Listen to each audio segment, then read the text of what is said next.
تعهد الحكومة الإيطالية بأن تدفع لعمر المختار 50,000 ليرة كل شهر، وتزوده ببيت مريح لتقاعده. هل أنا أستحق هذا؟ هل نجحت نجاحا يجعلكم تقدمون لي 50,000 ليرة شهريا؟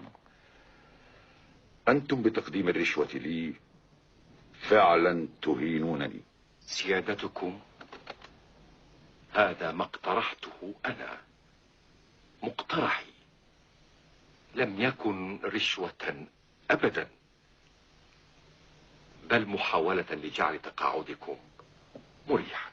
كيف لي أن أرتاح وشعبي سجين في المعتقلات؟ وأين هذا الجنرال الذي يفجر ويحرق ويشنق؟ لماذا لم يجئ هنا قط؟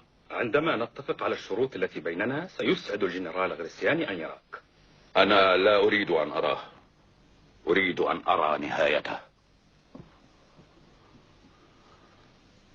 موعدنا مع غريسياني.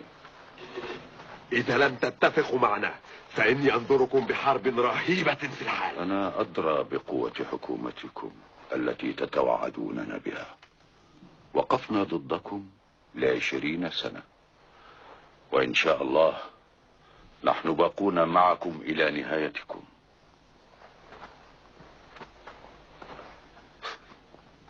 هذا ما توقعته.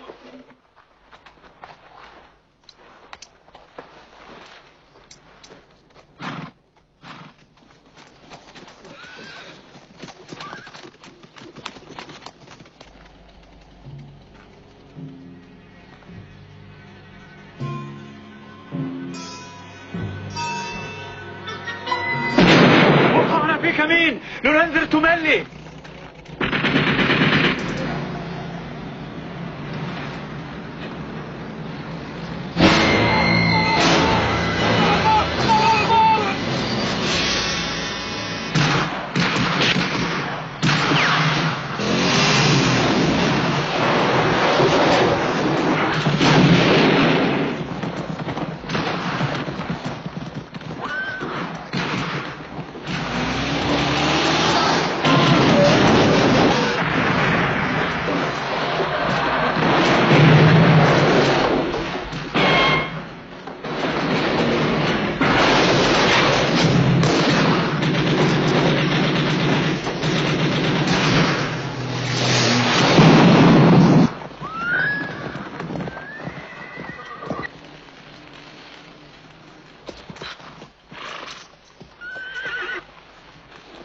انظروا المكائن. سيدي عمر،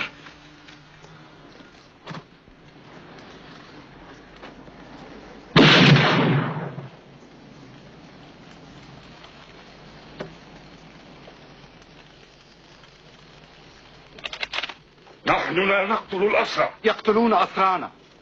إنهم ليسوا قدوة لنا. إنه ولد.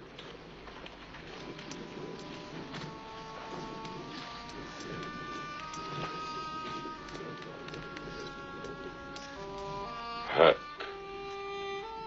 قل لجنرالك ليس هنا مكانه.